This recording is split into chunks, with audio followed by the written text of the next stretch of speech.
Bismillah, Assalamualaikum. Selamat datang ke UP Barakah Channel. Sahabat semua, bukan semua penyakit itu datangnya daripada hospital.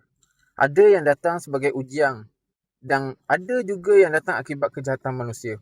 Kisah kali ini, Ana ada terima satu on-call kecemasan daripada seorang suami. Beliau beritahu isterinya mengalami gatal-gatal secara tiba-tiba, tak sedarkan diri. Menurut kata suami dia, sudah banyak kali berubat.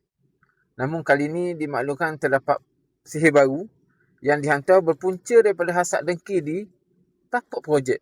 Apabila Ana mula membaca ayat-ayat ruqyah, penyakit menunjukkan reaksi kuat dan akhirnya mudah lendir. Alhamdulillah, dengan izin Allah SWT, selepas itu pesakit sedarkan diri dan keadaan mula stabil. Antara simptom yang dialami oleh pesakit untuk Ana kongsi bersama ni adalah sakit belakang yang berpanjangan, gatal-gatal di bahagian muka.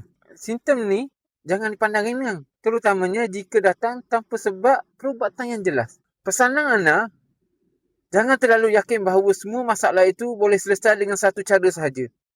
Islam mengajar kita untuk berikhtiar, sama ada ikhtiar zahir maupun batin, dan dalam masa yang sama bertawakal sepenuhnya kepada Allah SWT. Sihir itu tidak kuat, jin itu tidak hebat.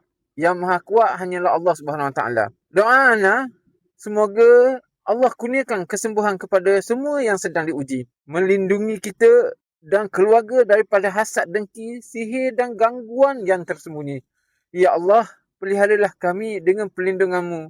Sembuhkanlah penyakit kami dan kuatkanlah iman kami dalam setiap ujian. Amin, amin, amin ya Rabbal Alamin. Jika video ini memberi manfaat, Ana mohon sahabat semua tekan like, kongsikan supaya lebih ramai yang mendapat peringatan dan subscribe untuk perkongsian dakwah dan rawatan seterusnya. Ikhtiar dengan ilmu, sembuh dengan izin Allah. Assalamualaikum, jazakallahu khairan.